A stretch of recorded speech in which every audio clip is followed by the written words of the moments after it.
നമസ്കാരം. ഇന്നത്തെ ഈ ഒരു ആഴത്തിലുള്ള ചർച്ചയിലേക്ക് സ്വാഗതം.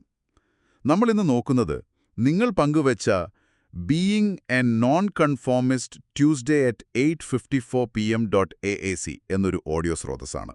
അതെ. ഇതില് പാരമ്പര്യങ്ങളെ ചോദ്യം ചെയ്യുന്നതിനെക്കുറിച്ചും പിന്നെ നമ്മുടെ ഉള്ളിലെ ശബ്ദം, ഇൻറ്റ്യൂഷൻ എന്നൊക്കെ പറയില്ലേ, അതിനെക്കുറിച്ചും അതുപോലെ ഈ സാമൂഹിക സമ്മർദ്ദങ്ങളെ എങ്ങനെ നേരിടാമെന്നതിനെക്കുറിച്ചൊക്കെ പറയുന്നുണ്ട്. ശരിയാണ്. അപ്പോൾ ഈ കാര്യങ്ങളൊക്കെ കുറച്ചുകൂടി വ്യക്തമായി മനസ്സിലാക്കാൻ നിങ്ങളെ സഹായിക്കുക, അതാണ് നമ്മുടെ ഇന്നത്തെ ഒരു ലക്ഷ്യം. തീർച്ചയായും. ഈ സ്രോതസ് അത് എടുത്തു പറയുന്ന ഒരു പ്രധാനപ്പെട്ട കാര്യം, നമ്മൾ തനിച്ചായിരിക്കുമ്പോൾ ആ ഒരു ഏകാന്തതയിൽ നമുക്കൊരു ആന്തരിക ശബ്ദം കേൾക്കാൻ പറ്റുമെന്നുള്ളതാണ്. ആന്തരിക ശബ്ദം? അതെ. നമ്മുടെ ഒരു ഉൾവിളി, അല്ലെങ്കിൽ നമ്മുടെ സ്വാഭാവികമായ ചിന്തകൾ, അങ്ങനെയൊക്കെ പറയാം. പക്ഷേ നമ്മളെ പുറം ലോകത്തേക്ക് ഇറങ്ങുമ്പോൾ, ഒരുപാട് ആളുകളുമായി ഇടപഴകുമ്പോൾ ഈ ശബ്ദം പതിയെ മാഞ്ഞുപോകും, കേൾക്കാതെയാവും. ഈ ആന്തരിക ശബ്ദം എന്ന് പറയുമ്പോൾ സാധാരണ നമ്മുടെ മനസ്സിൽ വരുന്ന ചിന്തകളിൽ നിന്ന് ഇതിനെന്താ വ്യത്യാസം? അത് ഈ സ്രോതസ് വ്യക്തമാക്കുന്നുണ്ടോ? കാരണം നമുക്ക് ഒരുപാട് ചിന്തകൾ വരുമല്ലോ. നല്ല ചോദ്യമാണ്. സ്രോതസ് പറയുന്നത് ഇത് നമ്മൾ സാധാരണ ചിന്തിക്കുന്ന പോലത്തെ ഉപരിപ്ലവമായ ചിന്തകളല്ല, കുറച്ചും കൂടി ആഴത്തിലുള്ള നമ്മുടെ ഒരു സത്തയോട് അടുത്തു നിൽക്കുന്ന ഒന്നാണ്. ഓക്കേ. ഇത് ശരിക്കും കേൾക്കണമെങ്കിൽ നമ്മൾ ഈ ഫോണ്, അതുപോലുള്ള ഡിജിറ്റൽ ശല്യങ്ങള്, മറ്റു ബഹളങ്ങള്, ഇതിൽ നിന്നൊക്കെ ഒന്ന് മാറി ബോധപൂർവം ഒരു നിശബ്ദത, ഒരു ഏകാന്തത കണ്ടെത്തണം. ധ്യാനം പോലെയോ മറ്റോ? അതെ. ധ്യാനമോ അല്ലെങ്കിൽ വെറുതെ ഒരിടത്ത് സ്വസ്ഥമായി ഇരിക്കുകയോ ചെയ്യുന്നത് നല്ലതാണ്.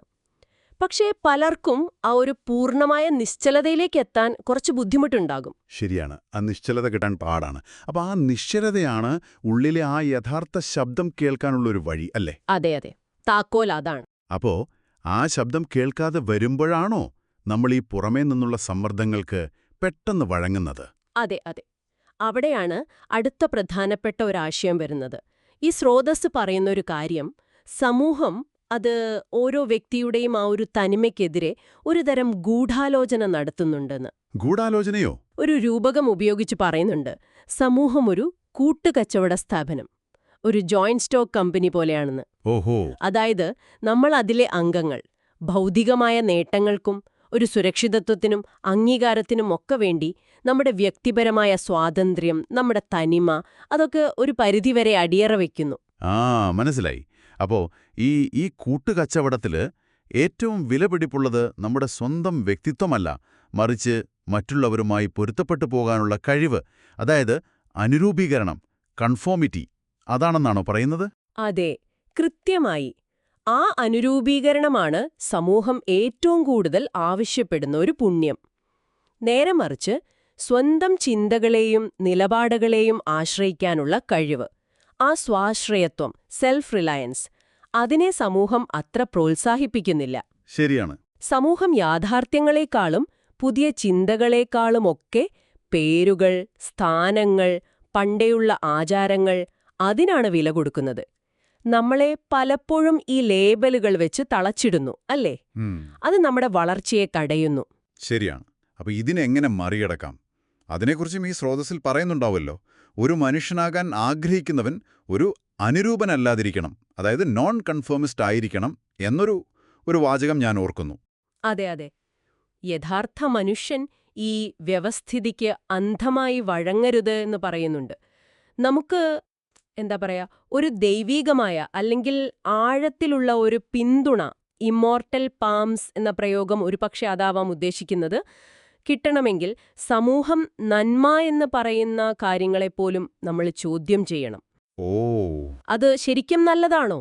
അതോ എല്ലാവരും നല്ലതാണെന്ന് പറയുന്നതുകൊണ്ട് മാത്രം നമ്മളും അങ്ങനെ കരുതുന്നതാണോ എന്ന് സ്വയം ചോദിക്കണം. പ്രതിഫലം പ്രതീക്ഷിച്ച് ചെയ്യുന്ന കാര്യങ്ങളെക്കുറിച്ചും പറയുന്നുണ്ടല്ലോ, അല്ലേ? അതിന്റെ ഒരു പൊള്ളത്തരം ഉണ്ട്. യഥാർത്ഥ നന്മ അല്ലെങ്കിൽ ശരിയായ പ്രവൃത്തി അതൊരിക്കലും ഒരു പ്രതിഫലം മുന്നിൽ കണ്ടു ചെയ്യുന്നതല്ല. പക്ഷേ നമ്മൾ ശരിയായ പ്രവൃത്തി ചെയ്യുമ്പോൾ അതിൻ്റെ ഒരു ഫലം ഒരുപക്ഷെ കൂടുതൽ നന്മയുടെ രൂപത്തിൽ അത് നമ്മളെ തേടി വരും. അവസാനം നോക്കുമ്പോൾ ഏറ്റവും പവിത്രമായിട്ടുള്ള ഒരേയൊരു കാര്യം നമ്മുടെ മനസ്സിന്റെ ആ ഒരു സത്യസന്ധത, അതിന്റെ സമഗ്രത, ഇന്റഗ്രിറ്റിയാണ്. അപ്പോ നിങ്ങളുടെ ഉള്ളിലെ ആ സത്യത്തെ വിശ്വസിക്കാനും അതനുസരിച്ച് ജീവിക്കാനുമാണ് ഈ സ്രോതസ്സ് പറയുന്നത്. ഇത് നമ്മൾ ഈ പാരമ്പര്യങ്ങളെയും സാമൂഹിക നിയമങ്ങളെയൊക്കെ എങ്ങനെ കാണണമെന്നതിലേക്ക് എത്തുന്നുണ്ടല്ലേ? ആ സ്രോതസ്സിലെ വ്യക്തി ഒരു ഉപദേഷ്ടാവിനോട് ചോദിക്കുന്നുണ്ടല്ലോ, ഞാൻ പൂർണ്ണമായും എന്റെ ഉള്ളിൽ നിന്നാണ് ജീവിക്കുന്നതെങ്കിൽ പിന്നെ ഈ കാലങ്ങളായി പിന്തുടരുന്ന പാരമ്പര്യങ്ങളുടെ പവിത്രതയ്ക്ക് ഞാനെന്തിനു വില കൊടുക്കണം? അതെ, അവിടെ വേറൊരു കാര്യം കൂടി പറയുന്നുണ്ട്. ഒരു ഭയം. പക്ഷേ ഈ ഉള്ളിൽ നിന്ന് വരുന്ന പ്രേരണ അത് ശരിയായ ഉറവിടത്തിൽ നിന്നല്ലെങ്കിലോ, ചെകുത്താനിൽ നിന്നാണെങ്കിലോ? ആഹാ, ആ ഒരു പേടി. അതിന് കൊടുക്കുന്ന മറുപടി രസകരമാണ്. ഞാൻ ചെകുത്താന്റെ കുട്ടിയാണെങ്കിൽ ഞാൻ ചെകുത്താനിൽ നിന്ന് ജീവിക്കും. എന്താണതിനർത്ഥം? തിരിച്ചറിയാനുള്ള ഒരു വിവേകം നമുക്കുണ്ടാവണം. ഇതിലെ ന്യായവിധി ദിവസത്തെക്കുറിച്ചും ഒരു താരതമ്യം വരുന്നുണ്ടല്ലോ. അന്ന് നമ്മുടെ മിഥ്യാബോധങ്ങളൊക്കെ മാറി നമുക്ക് സ്വയം വ്യക്തമായി കാണാൻ പറ്റും. പക്ഷെ ആ മിഥ്യാബോധങ്ങളെ ഇപ്പോൾ തന്നെ തിരിച്ചറിഞ്ഞ് മാറ്റാനാണ് ശ്രമിക്കേണ്ടതെന്നും പറയുന്നു. അതെ, അത് നമ്മളെ കൊണ്ടെത്തിക്കുന്നത് ഒരു ശക്തമായ നിലപാടിലേക്കാണ്. എന്റെ അടിസ്ഥാന പ്രകൃതത്തിന്റെ നിയമമല്ലാതെ വേറൊരു നിയമവും എനിക്ക് പവിത്രമായി തോന്നുന്നില്ല. നല്ലതും ചീത്തയുമൊക്കെ ശരിക്കും സാഹചര്യത്തിനനുസരിച്ച് മാറാവുന്ന പേരുകളാണ്. അപ്പോ എന്താണ് ശരി, എന്താണ് തെറ്റ്? ശരി എന്നത് നമ്മുടെ ഉള്ളിലെ ആ സത്തയ്ക്ക് ചേർന്നതും തെറ്റ് അതിനെതിരായിട്ടുള്ളതുമാണ്. അത്രയുള്ളൂ. അപ്പോ ഈ പുറത്തുനിന്നുള്ള എതിർപ്പുകൾ, അധികാരചിഹ്നങ്ങൾ, ബാഡ്ജസ് ആൻഡ് നെയിംസ്, അല്ലെങ്കിൽ കാലഹരണപ്പെട്ട സ്ഥാപനങ്ങൾ, ഡെഡ് ഇൻസ്റ്റിറ്റ്യൂഷൻസ്, ഇതിനെയൊക്കെ വെറും താൽക്കാലികമായ പേരിന് മാത്രമുള്ള ഒന്നായി കാണണമെന്നാണോ? ഒരു തരത്തിൽ അതെ. കാരണം അത്തരം ബാഹ്യ അധികാരങ്ങൾക്ക് നമ്മൾ അന്ധമായി വഴങ്ങിക്കൊടുക്കുന്നതിലെ ഒരു അപകടമാണ് അവിടെ ചൂണ്ടിക്കാണിക്കുന്നത്. പലപ്പോഴും ഒരു അടിസ്ഥാനവുമില്ലാത്ത കാര്യങ്ങൾക്കും ആളുകൾക്കുമാണ് നമ്മൾ അധികാരം നൽകുന്നത്. ഈ ഒരു അന്ധമായ അനുസരണത്തെയാണ് നമ്മൾ തകർക്കേണ്ടത്. എന്നിട്ട് അതിനു പകരം സ്വന്തം വ്യക്തിത്വത്തിൽ ഉറച്ചു നിൽക്കുക. മറ്റൊരാളെ അനുകരിക്കാതെ തനതാര്യ രീതിയിൽ ജീവിക്കുക. നേരുള്ളവനും ഊർജ്ജസ്വരനുമായിരിക്കുക. ചിലപ്പോൾ കേൾക്കാൻ അല്പം പരുഷമായി തോന്നാമെങ്കിലും സത്യം എല്ലായ്പ്പോഴും പറയുക എന്നൊരു ആഹ്വാനമാണ് അവിടെയുള്ളത്. മറ്റൊരാളുടെ കോപ്പിയാവാതെ ഒറിജിനലായിരിക്കുക. അപ്പോ ഈ ചർച്ചയിൽ നിന്ന് നമ്മൾക്ക് മനസ്സിലാക്കാവുന്ന പ്രധാന കാര്യങ്ങൾ: 1. നമ്മുടെ ഉള്ളിലെ ശബ്ദത്തിന് പ്രാധാന്യം കൊടുക്കുക. അതിനുവേണ്ടി ഏകാന്തത കണ്ടെത്തുക. 2. സമൂഹം അടിച്ചേൽപ്പിക്കുന്ന ഈ അനുരൂപീകരണത്തെ ധൈര്യത്തോടെ ചോദ്യം ചെയ്യുക. പിന്നെ എല്ലാറ്റിലും ഉപരിയായി സ്വന്തം മനസ്സിന്റെ സത്യസന്ധതയിൽ വിശ്വസിക്കുക. അതെ, ഒരുപാട് ഒച്ചപ്പാടുകളും ബഹളങ്ങളുമൊക്കെയുള്ള ഈ ലോകത്ത് ജീവിക്കുമ്പോൾ നിങ്ങൾക്ക് സ്വന്തം വഴി കണ്ടെത്താനും കുറച്ചുകൂടി ആധികാരികമായ തീരുമാനങ്ങൾ എടുക്കാനും ഒരുപക്ഷേ ഈ ചിന്തകൾ സഹായകമായേക്കും. തീർച്ചയായും. ഒരു അവസാന ചിന്ത കൂടി പറയാം.